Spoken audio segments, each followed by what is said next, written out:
Hold up. My views are my own. You heard it here first. You heard it here first. You heard it here first. Lightning round.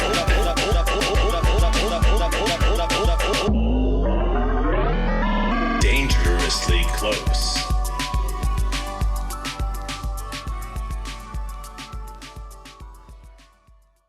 My guest today is PJ Sosko.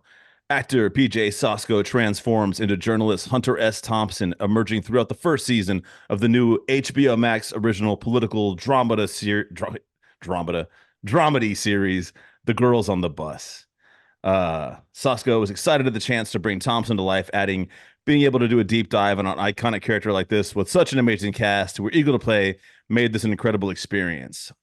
Sosko has built a solid career crafting memorable characters spanning film, TV, and stage. His notable credits include roles in the television shows The Equalizer, Reservation Dogs, one of my favorite shows on television, no doubt. Good, dude. No I was so happy to get doubt. involved in that little bit of storytelling. Oh, dude, that show, like, I had to, like, I knew I was gonna like it, just, you know, like, from what I heard, and then I just started watching, and I was like, oh shit, like, Dude, I was like addicted. It's like, oh snap, and it's Yeah. for kids. Yeah, Here we are. You know, I just love when that stuff like like it's for kids. Who thinks that a bunch of adults are going to be worried about four fucking? And it's so immersive.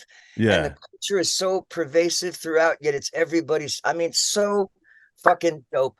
Oh god, dude, there's such a great scene. I always think about it. It's that they have that character Cheese, the kid, and he's doing a ride along with the sheriff or the reservation cop, and Yes. they stopped him to talk to this dude that's like sleeping on a bus bench, and he's like, "What's up? My name's Cheese. My pronouns are he, him." And the guy goes, "Oh hell yeah, man, me too."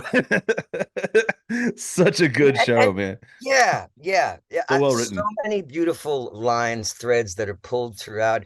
You know, you're laughing 1 minute, and then the scene where they all, you know, the old guys take the young guys, take Cheese into the woods. Yeah, That shit, dude. yeah, Their camaraderie, they're Yeah. getting through the, like, by the way, you were kind of a fucker. yeah, And then saying, yeah, but yeah. it was beautiful to be invited, even though it was just a small little thing. I was so happy to get on there and play, and they were so welcoming and open to ideas. And yeah, it was a really fun experience. You did a scene with Bear, right? Yeah. Yeah. It was like wasn't he like, and the chief. oh yeah. Wasn't he like he was like arguing with his spirit guide, and then you walk out Arguing with now, all right, here's a little dope thing about this. We give ourselves little wins. Yeah. So in the scene that became a little meme, which is just, it makes my heart warm. Yeah. I had no lines in that scene. Yeah. He's supposed to talk to his chief, and then I'm supposed to come out of the stall and like wash my hands and be like, whatever the fuck. And then but later in the show, I come back and I do him a solid at the bus station, saying, no, this guy's legit. You help him out. Yeah. So it didn't mesh for me to like just be like weirded out by him. And he mentioned Shakespeare, and the guy who was my mentor is from the Royal Shakespeare Company, and I love Shakespeare. So, and I thought, because I've watched the show and I'm a fan of the show, he was a Shakespearean actor and whatever the fuck. Yeah. So he knows this shit. So when he says, you know, Shakespeare, I had like 10 different Shakespeare quotes in my head that I could be like, hey, whatever the fuck, and give him like, hey, we're all weird. What the fuck? Yeah.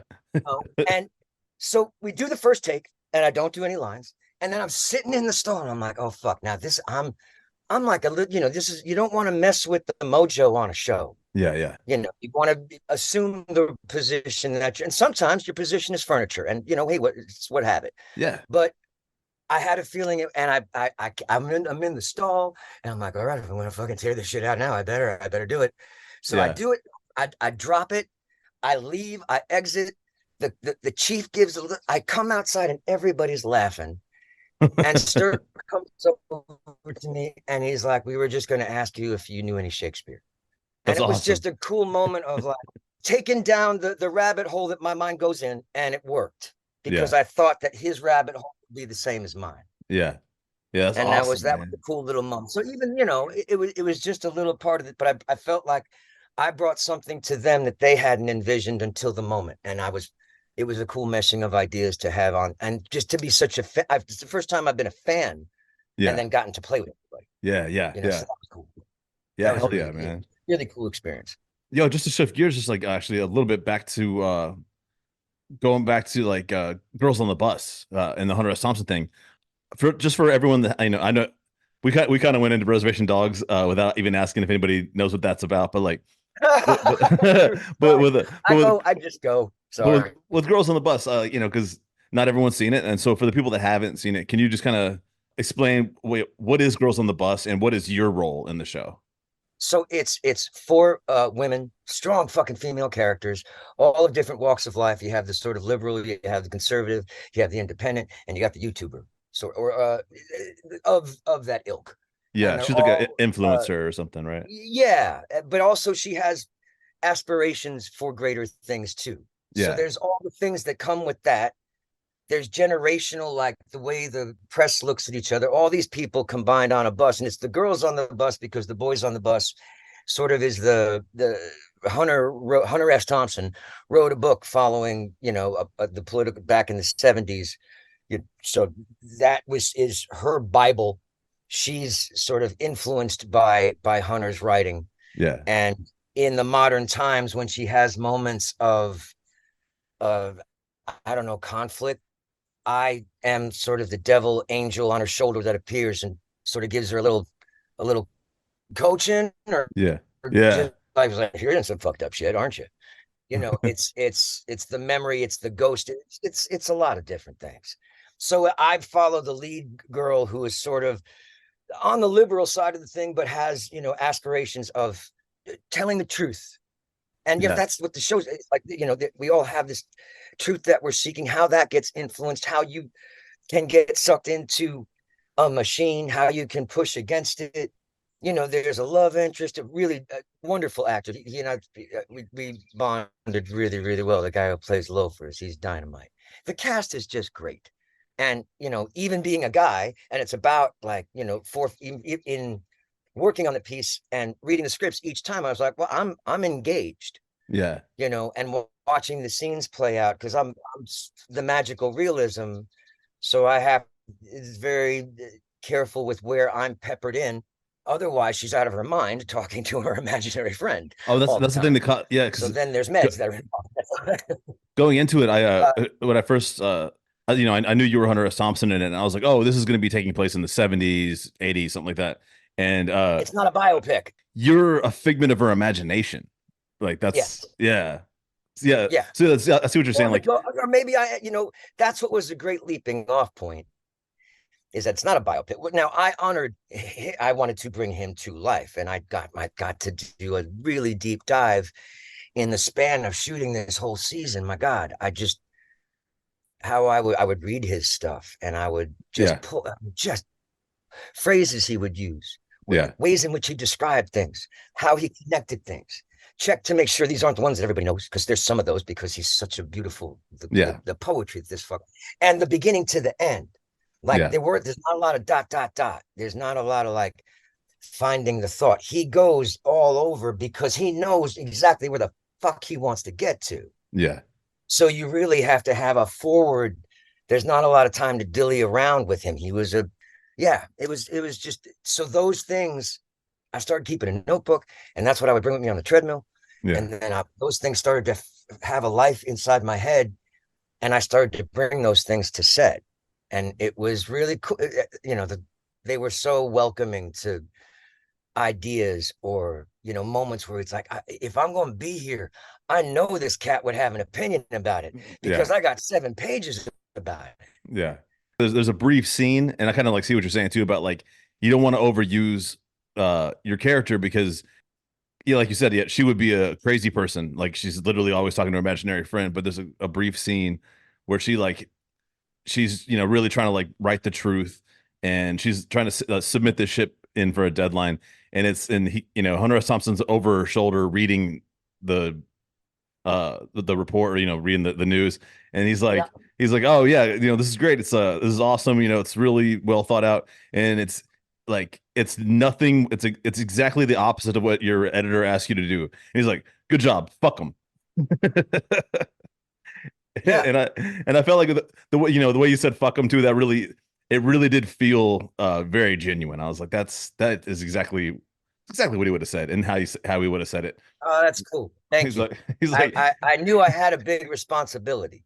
yeah, He's got a lot of fans, yeah, oh and yeah, he's iconic. I mean, what the fuck, Weird things happen through, yeah. It was a really really cool experience, and to have, I mean, I'm still doing auditions for other projects and stuff in the middle. Hell, in the middle, I went off. I left set at like 1 o'clock, got on a plane, came back to OKC, shot 5 days on a short that I was a lead in that hopefully is going to get into this Dead Center. We'll see. We don't know. We don't find out till May 1st.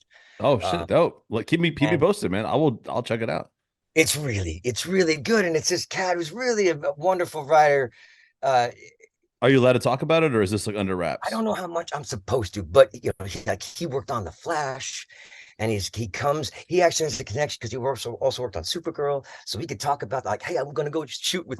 His name's Sterling Gates. He's a wonderful writer, and he wrote Yeah, comic books. And this is sort of his like, here's my deal, and I'm like, I know that I can give you, and it's sort of like it like starts off in like a like early '80s action movie, yeah, and then suddenly turns on its in like real quick to like Nobody. That film that who's that wonderful actor? Sort of like a vigilante, really like it suddenly turns on it's really harsh and it's very saturated, and it's like it's slice of life. It's a really cool transition in the film. And then there's like this moment that if we played it right, and I think we have, yeah. there's that moment where the audience be like, yes, I mean, maybe, but it'd be really cool to see if there's a little bit of a haunt when we get to this moment in the piece. You said you're going into like a And it's film been very festival. lucky. The director, it's a short film. Yeah, it's like a short film. I mean, that's what's been great is I can do this big part for this expansive time, but then Yeah, also kind of shoot these little short stories and stabs at really cool parts. And all these teams have been really wonderful, and they've gotten their product done, and it's come out great. And what I thought I could do with it, I think is there. yeah, So I'm excited for, who cares? Not who cares, because these are all wonderful things. But you have the yeah. HBO thing, but then you also have this other thing. It's like the one for them and one for you, even though you had a dope time doing both of them. I've been starting to actually. This was something like back in the day. I didn't have a huge appreciation for short films. I didn't watch a lot of them, and recently I've actually started to like develop a big appreciation for like that style of film. It has less time. We have less time to we're in a culture where we have less time. Yeah. All Oh, right. but hey, Sorry about I, that. I want to go back to a minute to some. It was two different things you said. One saying like Hunter has a lot of fans.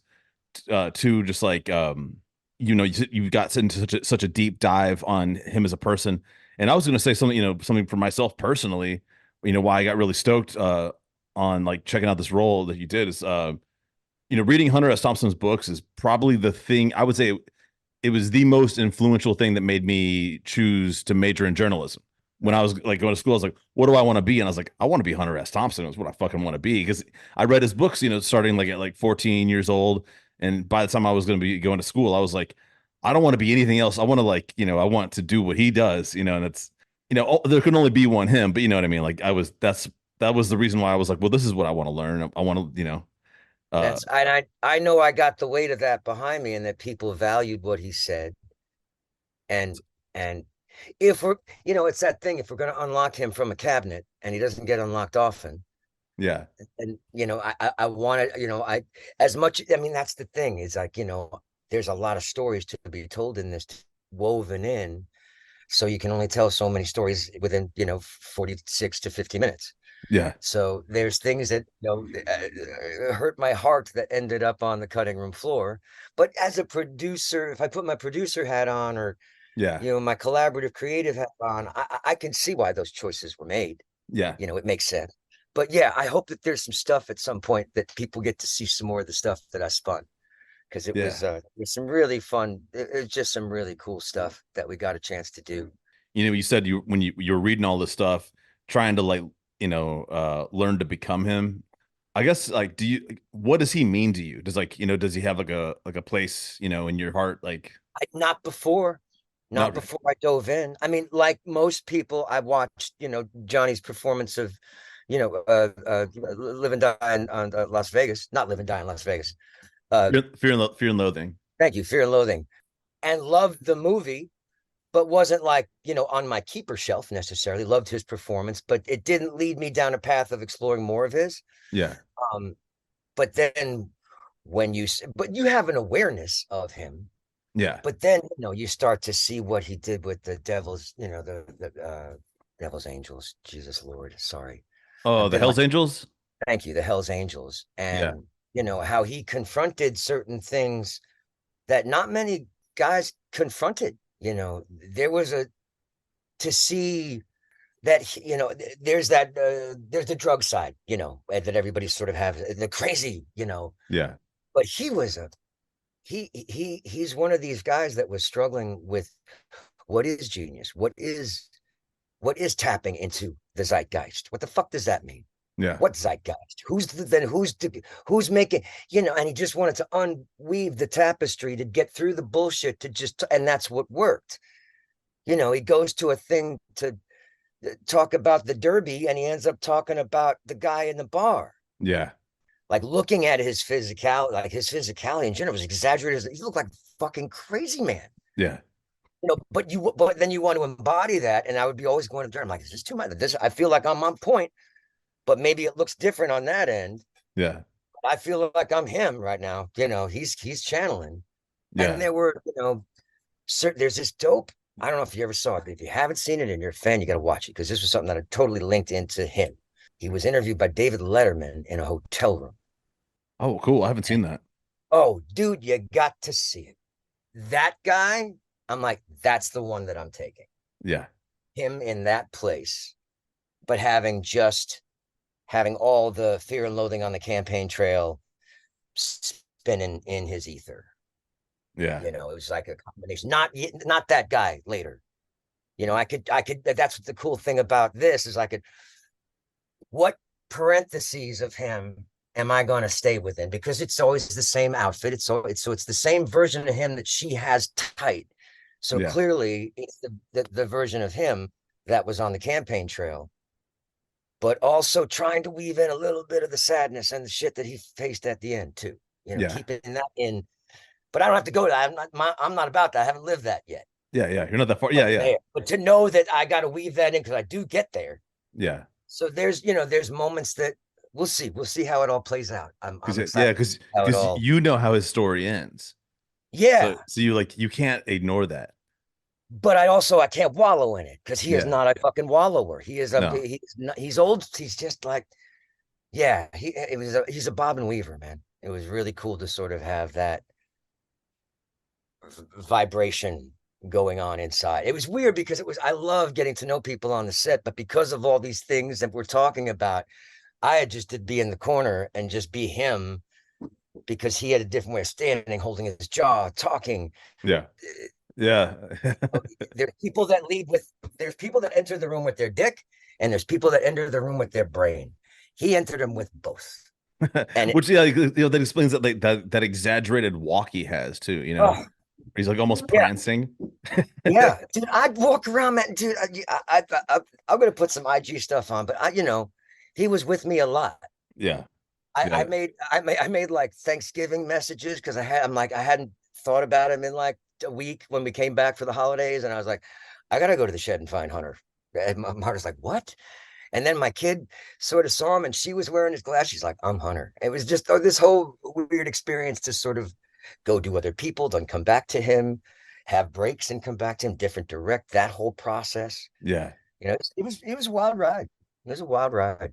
And it's like, I think the goods are there. I find myself in Melissa's wonderful, the whole cast. I'm invested in their journeys. Yeah. And that's not, I don't know, that's not blowing smoke up there. I said, just am. It's good. It's a good show, which is good. I saw it on the page. So I'm glad that came out. I actually wanted to go back to Girls on the Bus for just 1 second, because you brought this up in the beginning, and I was just kind of curious, like your own personal opinion on this kind of thing. And it's because Girls on the Bus represents the struggle of trying to produce journalism in the modern era, and people trying to do traditional newspaper reporting versus like social media influencers, etc., like we had said earlier. I was just like, for you, like, what's your preferred method of like, getting news and current events? Like, do you have like, is there a person on that show like you'd be, well, this is who I would get my news from, like the newspaper, or the person on, that's doing a TikTok? There's that old. I'm a Gen Xer, right? So there's this. I have ties to things that other ones after me kind of don't necessarily have a tie to. So there is, and I have parents who were of an older generation as well. So I have, Depression era survived in our family. Yeah. So there's a longing for the Walter Cronkite of it all. There's the guy that we trust that's going to spin the yarn that we need to know. But then what was there corruption then too that we just didn't know about because we didn't have the access to it? Yeah. I don't want, that is not a truth that I've heard, but it's like suddenly because of where we live, there's a looking back of like, well, was it all that and a bag of chips, or was it just we didn't fucking know about it, so we just trusted it, and now we know about it, so we found any way that we want to do. I mean, the truth is up for sale. Is I believe it, therefore I am, and whether that's researched or not matters. It mattered. It can't just be. If anything, I think we've learned as a culture that it can't just be one, regardless of where anybody falls on. The knowledge that the algorithm exists, that there is a thing out there that forces us into our own bubbles, is pretty much in the zeitgeist. Yeah. So you can keep your head in the sand over that thing, but that's the truth. You have to like explore different. So, everywhere. And I mean, do I like MSNBC? Sure. But NPR, Yeah. I know to expand the universe as much as and then there's times I don't have room for it. Oh, you're bringing me. There's a quote, and I'm gonna attribute this to Norm Macdonald, but if I'm wrong, and it's a different comedian, please forgive me, but I am almost certain it has to be a Norm Macdonald joke. It sounds like him. But he was talking about the news. And he's talking about when he was a kid. And it's definitely Norm Macdonald. And he's like, when I was a kid, every night we had the nightly news, and there was 30 minutes. And there was 30 minutes of news every day. And he said, turns out they were right. That's how much news there is. and but we've expanded it to minutia to infinite 24-hour cycle, infinite fucking news, and infinite channels, and infinite opinions. And in a lot of ways, it's like schizophrenic. It's like, it's making it impossible to follow any news, because it was almost easier to just say, hey, there's 30 minutes of news, and then you just take your own critical thought and knowledge, go down your wormholes. But don't just go down your wormhole. I mean, that's why I we became with Jon Stewart, we'd watch Jon Stewart was our news. That was our half hour. Oh yeah. I think that's the biggest window. I think it's where you get the truest news. It's almost always been through comedy. Yeah. Which, what does that say? I mean, I mean, the fact that Jon Stewart returned to the Daily Show recently, I thought it was just like, I thought that was like a triumph for America. I was like, like to have every that Monday. He's like I mean, I don't want to compare him to Hunter S. Thompson. They're not similar people, but in a lot of ways, like he's an American icon in the same sense. Sure. No, of bringing truth to the people. Truth, but how to spin, not because I don't want to say spin, but how to spin the yarn, how to put the words together, I guess is more what I'm saying. The way, that's why he's garnered so many awards, is the way he expresses his point of view. The way he expresses his observation is so unique, yet so universal. Yeah. And that's what's great with Hunter. He can talk to the guy at the bar, and he can get you an understanding of the Derby that he went to think he didn't give two fucks about. Well, that's what I think is so amazing too. Like you said this earlier in a bit of a way, but it's not just the truth, because Hunter S. Thompson could just write one sentence and say the Vietnam War is bad, and that's the truth. but instead he writes a 500-page poem that you can't put down. That's fascinating. That's, changing the way you think literature works. And by Yeah, the end of it, it's not, and it's not just the Vietnam War is wrong, but you're motivated. I mean, not me. I didn't, live in the I Vietnam know. War protests, but still, I mean, like, it's at the end of it, you're like, I've seen it's a window into like a deeper truth, and one that motivates you and makes you want to take action. Because somehow he's also woven in, deep sea fishing Yeah. into that tale, Yeah. and then come back to the spoils of war, Yeah. or the hypocrisy of, there's certain Hunterisms that I keep now. When someone says to me, "Oh God, I lost my car keys," oh, it was a nightmare. There's a part of me that wants to say Rwanda was a nightmare. Yeah. But you misplaced your keys, dog. Yeah, we've gotten a little bit big in our britches on what we value pedestrian things, I guess, or I don't know if that's the right way to spin that yarn, but I Yeah. try to keep it. He's someone that kept it in perspective, his point of view, and the many different perspectives that go into the layering of a point of view. Yeah. The way he could expand from the working man and then hit on, the white collar, but then also come back to it looped in everybody, Yeah. called them out. I like people that cut through the BS, and we're so aware of the BS now. Yeah. I don't even know what he would think about the. Eh, Then you read, if I don't know if you've dug into Fear and Loathing on the Campaign Trail, but if you haven't, oh yeah, I read that book. I mean, it's reading it. I'm like this. It's the same. It's the same. The principles that he's saying, what the fuck, are still like Yeah. what the even bigger. It's like, yeah, like some things just haven't changed at all. Not a goddamn. It's funny you bring that up because I just the lightning round just got dropped off by co-producer Colleen. So There's a I've been lightning round. oh yeah, and it's Fuck, gonna I'm be horrible some. with the lightning round. So I don't write the lightning rounds. That way I don't know what I'm. So it's a surprise. It's as much of a Right. surprise to me as it is to you. And but I can tell you this: I know for a fact that it is heavily influenced by Fear and Loathing on the Campaign Trail. Hmm. So Oh God. But you I got just to put it out there. I've been like 15 other people since him. oh no. Just like I shot this, and I've had to go. Yeah, I don't bring any different level of work to whether it's a short or a this. So I go wherever I need to. So yeah. I'm gonna tell you, no, there's a 90% possibility that it's something like a Mad Lib. Our our Okay. our lightning rounds on this show are not meant to be like quizzes.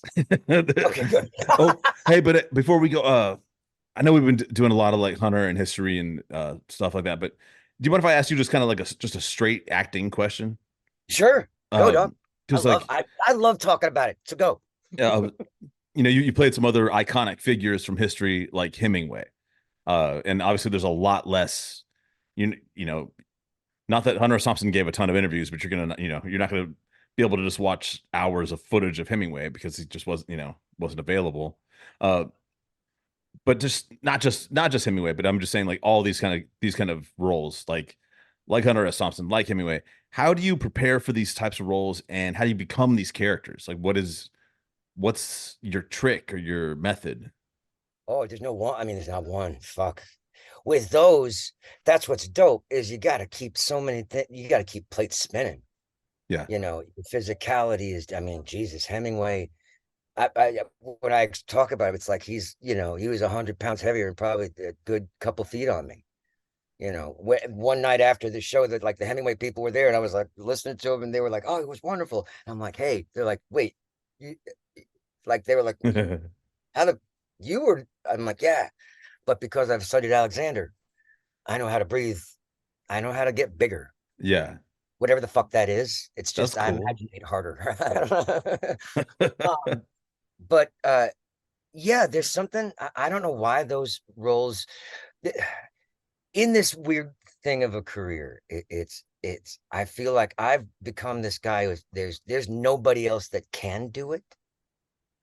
then somehow I fit there's a uniqueness, I don't know, an edginess or whatever the hell there are, has made me where I am but all these geniuses, I've had a great privilege to sort of like tap into what that, I mean, Eugene Smith was something that I'd worked on for like a decade, and then we did this wonderful production off Broadway, right? Like right before the plague happened.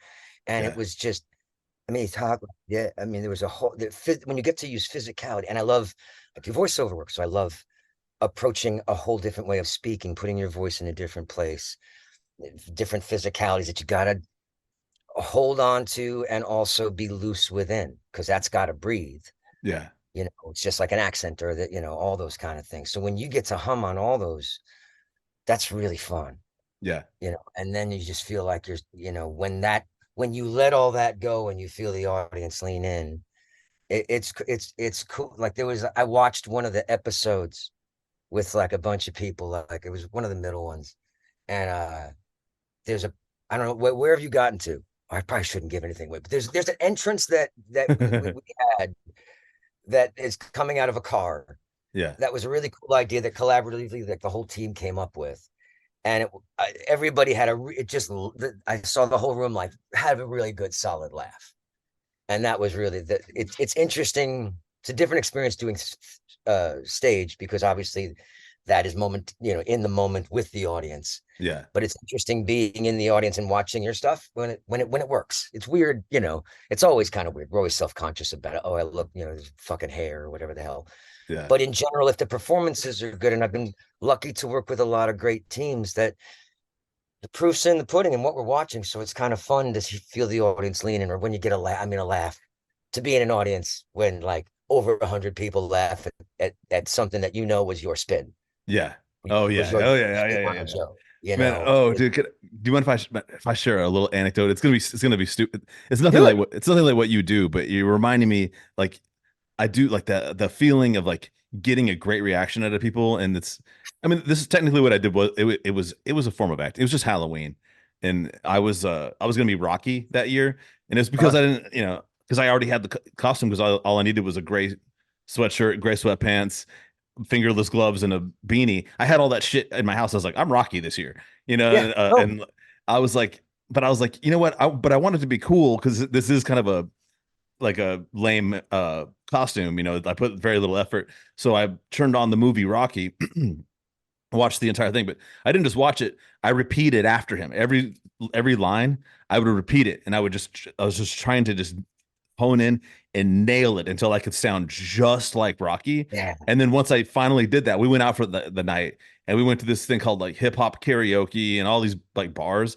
But no matter where I went or what I was doing, I never broke character from Rocky. Like, I held in, and honestly, like, I was, it was Halloween, I was drinking, but like, it actually only made me like kind of get a little bit better, because I kind of got that more like ooh kind of thing going on. And the thing that made me so happy, it was people, like, several times they were like, wow, you sound just like Rocky. They're like, oh yeah, like, people said that so many times to me that it was actually one of my favorite Halloweens of my life. Yeah, man, that tickles your balls in a way that fucking nothing else does. When your idea landed on somebody, and then they give it, like, the appreciation comes, that give and take. Yeah. And even if it's just one person, the best times are when you're doing a performance and somebody laughs in spite of themselves alone in the audience. Yeah. Yeah. Because sometimes that person then unleashes your comfort on stage sometimes. Yeah. Or that person reminded people in the audience that, no, you can laugh. That guy, he got it. Yeah. Yeah. So those are just as important as those, big laughs that, like, whoa, fuck, there was something that night, I don't know what it was. It was like I held the door I did something polite, I think, and some people were like, oh, hey, thanks, those are really nice of you. And then I was just almost entirely doing movie quotes. And I was like, yeah, well, people think I can't, I'm not smart because I can't read good. And the whole group of people that I had like held the door for were like, somebody was like, wow. And they were like, that somebody was like, you sound exactly like Rocky. When it's the opposite. I thought I was being lame, so I'm putting an accent on, which is great. And so I mean, like, I don't know. Yeah, like I said, man, it's nothing like what you do. It's nothing like that kind of immersion. But just the joy. It's the fucking joy of performing, man. It doesn't matter what you're doing it for. It's so fucking fun and cool. I love it. Hey, Story tell. I have to, because you reminded me of a story, and since we're talk. Oh, wait, what? Oh, did I lose you? we a second. I think You are we frozen. got. Can you hear me? Oh shoot, we froze. We back. Okay, I can hear your voice now, but your video is frozen. Can you hear me? All right, we're back. Yeah, I can hear you now. Can you Oh, see me hey, now? yeah. Okay. All right, good. Sorry, Okay. I don't So know why that. we just lost the We connection. back? Yeah. Yeah. Okay. You were gonna tell a story. Yes, real quick. Yeah. Go So for it. Halloween, me and Dana Watkins, my boy D Watch, shout out to him. We put on wigs and rock and roll kind of whatever the fuck we had for Yeah. costumes and put on English accents and stayed in it all night like we were just rock and roll stars. Yeah. And it got deeper. And we like when we went to like 7 different parties that night, and as the night went on, it got deeper and it was I appreciate. And yes, people were Yeah. like, when we would stop for a second, we're not even like this. This is just us. And a lot of them, and they're like, oh my God. I'm like, oh, it was just a Yeah. blast. It was just a You blast. start like coming up with like more like story about your character too. Oh, Like, oh, yeah, this guy yeah. loves strawberries. Totally. It was a whole night of yes and. Yeah. Oh, well, fucking, I'm so glad you just said that because we're gonna give the people what they want. And if you don't mind, I didn't ask you beforehand, but if you would do a little bit of acting with me right now, we're gonna do something we haven't done in a long time, which is a little bit of an improv game. I have this right here to prove I did not write this. These are 2 glass bowls with all of the prompts in them. You are going to be Hunter S. Thompson, my spirit guide. I am going to be in each scenario. This is written by co-producer Colleen.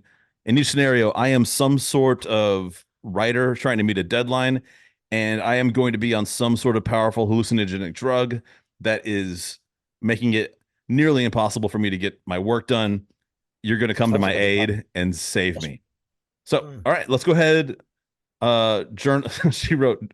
So this pile is called journalistic task. Let's just go ahead and take from this one first. We'll do 3 and then we'll call it a wrap. First one, TMZ reporter who saw a famous actor shoplifting. All right, and the drug I will be on is bath salts. All right, I got to get this into my head. Okay, all right. It's not a drug. What the fuck is that? What is TMZ? TMZ. It's like like celebrity gossip shit, man. Oh, I know what the fuck it is. Oh, sorry. I didn't know we'd already started. Okay. Oh my! Here we Well, go. you said we were gonna go. Are we gonna go? Yes, we're gonna On my go. bath salt. Okay, and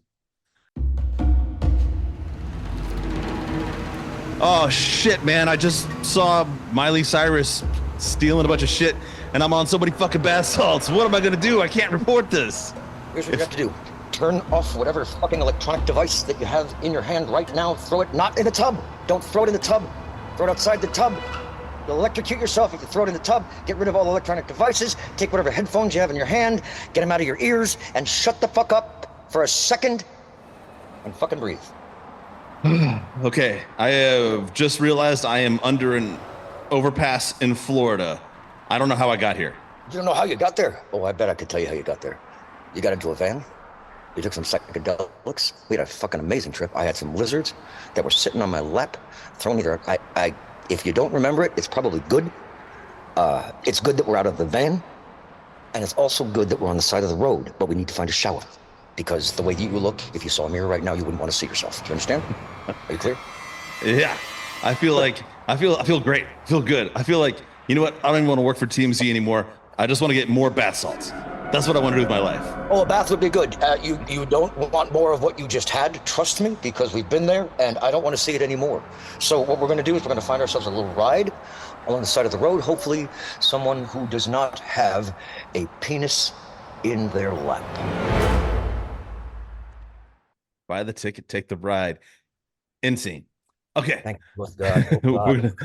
we're gonna I haven't tried him on in a long time. I hope that wasn't horrible. we're gonna send that to co-producer Bill, who I haven't asked for a favor in a long time. He's gonna add tense music and Foley, and we're gonna have and it's gonna turn into some. I tell you, man, he makes magic. All right. Oh, love it. Next scene. Ooh, I am a food critic writing about Red Lobster. Oh, Lord. And the drug I am on is LSD. How's the lobster? I'm always a little critical of things that I find in the sea because I never know what kind of wetness they've been through. I cannot handle this fucking Red Lobster, man. I know why they're going out of business, because this place is filled with fucking creatures, man. What kind of... You mean, are you eating the creatures? They have eyes. Are they talking to you? What are they saying? Tell me what the lobsters are saying. I need to know. They're telling me that the earth is one grain of sand on a beach filled with grains of sand, and infinite universes that are grains of sand expanding in both directions infinitely. I'm going to tell you this right now, and I want you to listen to me. Listen to the lobster. Okay. Hunter. I'm on my typewriter. And thanks so much. I turned in my food critic report in time. Very good. I love it. I like it. Tell them about the greasy butter you had all over your tail. Ha, they'll love that story.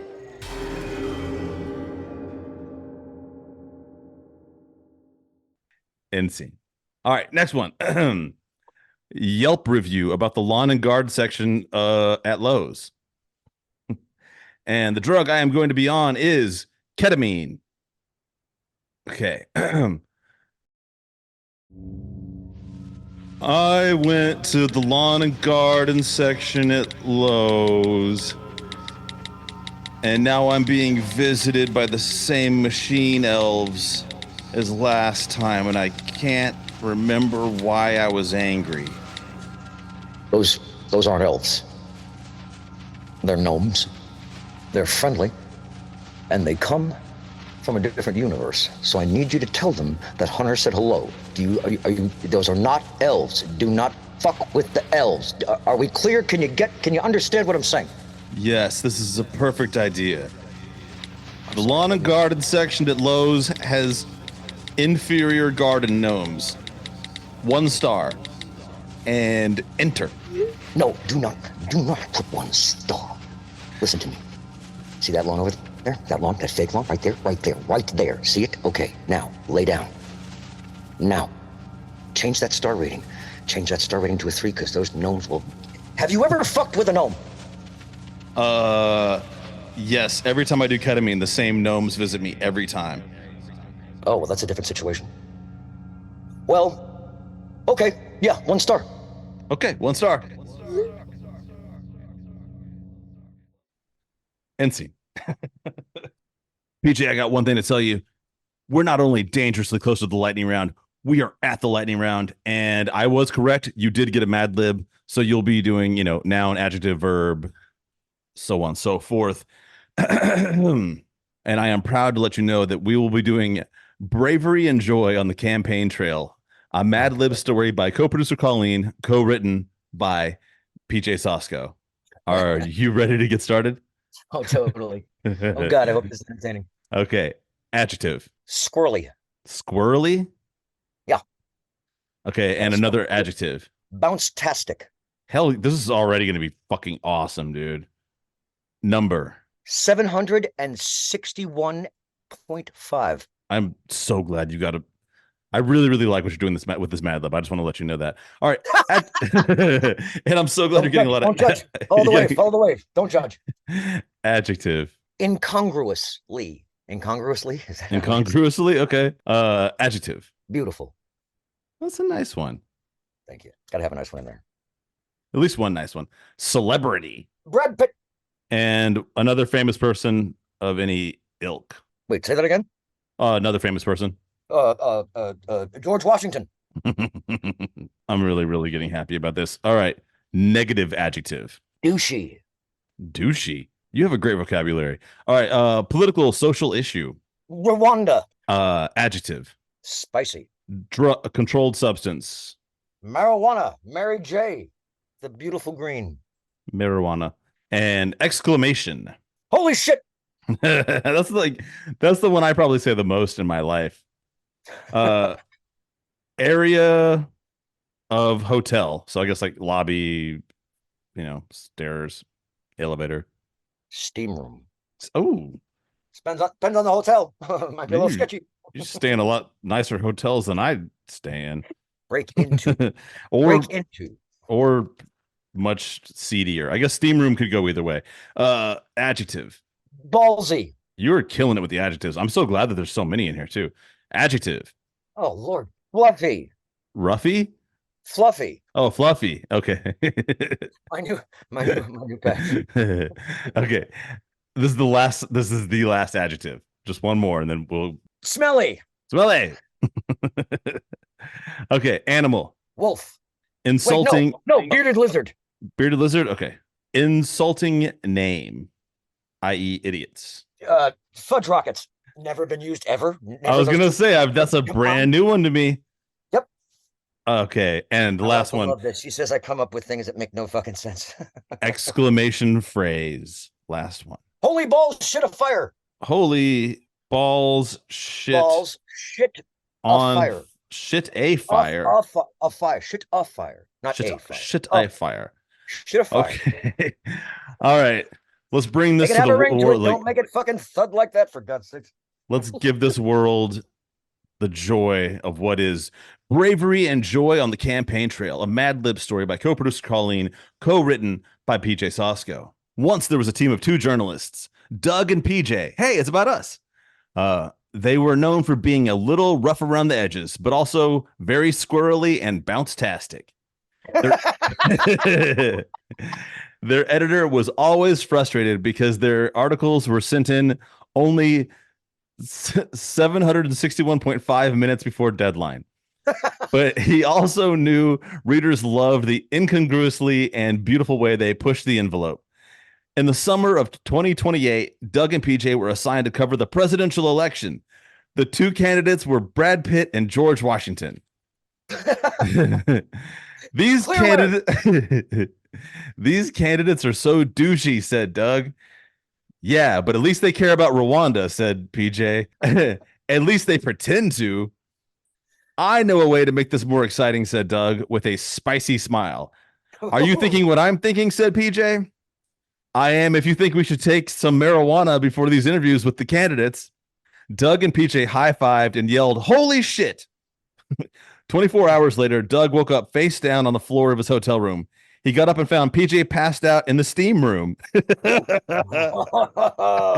What happened?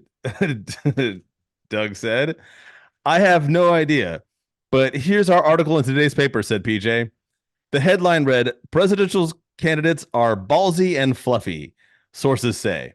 The article went on to reveal smelly personal details about each candidate and closed with the line, we'd rather endorse a bearded lizard than either of these 2 fudge rockets. Doug and PJ looked at each other and high-fived and yelled, holy balls, shit a fire. The end. I want to encourage everyone to read that story to their children at bedtime. Our work here is done. PJ, I have one last question for you, man. It's the most important question of the day. Where can people find you, follow you, check out your work, anything you would like them to know?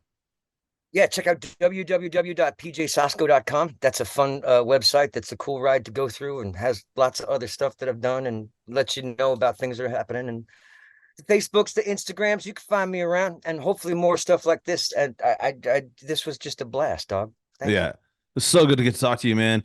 By the way, guys, if you're looking on the socials, it's PJ Sosko. Just so you know. All right, man. Nice. Thanks so much for being on the show, dude. Sasko, just so you know. Yeah. In the mornings, the morning zoo crew with Doug and PJ Sosko, just so you know. And crazy zookeepers. Yes, let's be the next zookeepers. Oh, fuck yeah.